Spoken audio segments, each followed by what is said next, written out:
Hi guys, today we are going to be working again with the theme of houses and homes.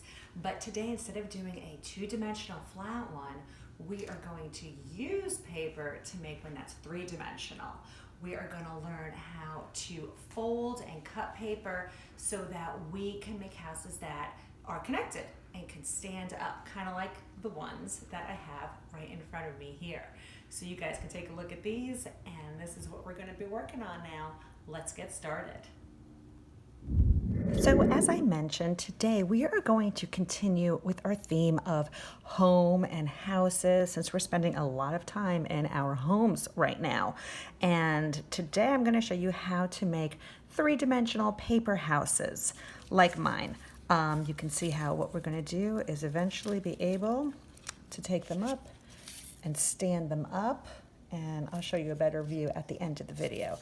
But this is my example right here. Now, in order to do that, you guys will start with a piece of paper. And you want your paper to be narrow, like a long rectangle. So I just am using a regular piece of copy paper here. I'm simply gonna fold it in half the hot dog way. So that's the long way. And I lined up my corners and I folded it. It's okay if it's not perfect. Do the best you can. Basically, you just want to get a long rectangular shape. Then I'm going to use a scissor, and I've got my little scissor here since I can't find my big scissor. I think one of my kids took it to make something. And I'm just going to cut along that line, that fold. Again, it doesn't have to be perfect. And I'm going to put that to the side for now. The one I made is two actually put together. That's why it's so long. So now you have to fold this a specific way. You can't just fold it right in half down the middle here. We want to fold it over like an accordion, like a staircase. So I'm going to take it and I'm going to make one fold, and I'm going to make it one little fold there. That's going to be a house. So you want to think about how big you want your houses to be. You want to be able to make at least 3 houses. So that's why we're not going to fold it just in half. So I fold it over once, and now I have to flip my paper over and fold it over the back way. We've done this. You guys have done this with me where we folded strips of paper. Now we're just folding a bigger strip, and we go along the line there. So you can see I have 2 folds so far. I'm going to keep that fold there, and I'm going to turn my paper over, and I'm going to fold it back again. And now this piece is not going to be big enough for a house, so I'm going to cut that off. You don't need that. And now when you open up the paper, you can see how I've got 4 sections. 1, 2, 3, 4.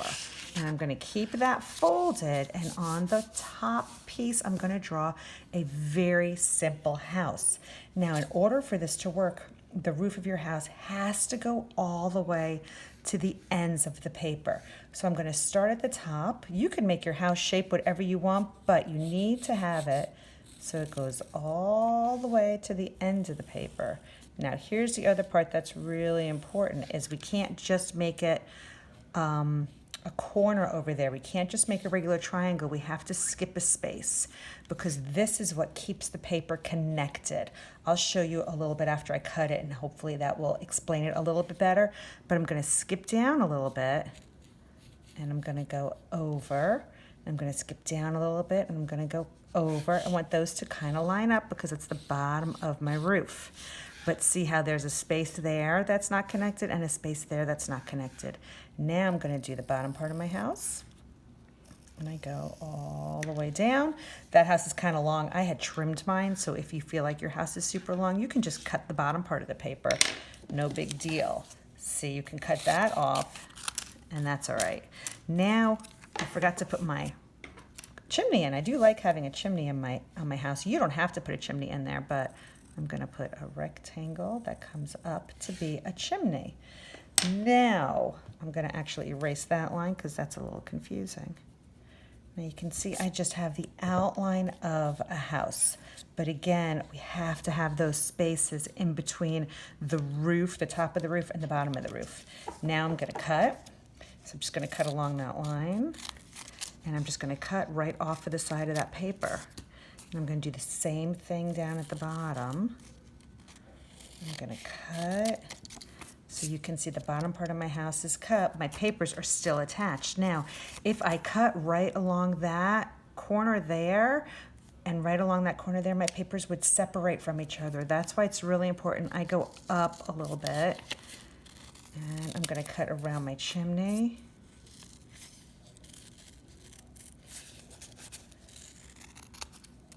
And I'm gonna cut down here, but remember, again, I'm not going right to that corner. See, these pieces are what keep my house connected to each other. So when I open it up, you can see if I didn't have those pieces there, my houses would fall apart. So that's what keeps them connected. After you're done with cutting out your house, then you guys can use any material you want. I used markers. You can use markers. You can use crayons. If you don't have markers or crayons, you can just use pencils, and you can go in and you can add some windows and doors and designs, anything you would like to add onto your house. Have fun. You can see I used a lot of different colors on mine. Okay, each one's a different color. Actually, because my paper was copy paper and it was kind of thin, I did it on the back also, and that helps it stand better. Also, since you can stand it up and make it three-dimensional, it's nice to have both sides decorated. So I can make a little circle out of my house. I'll take the camera down so you can sort of see how they all go together now. And it's three-dimensional, and there's Larry watching. So you guys have some fun making your 3D houses. Send me pictures if you can, and tell me when you're, at least say done, and have a great time. Don't be afraid to make some beautiful oopses and see what you come up with. See you next week.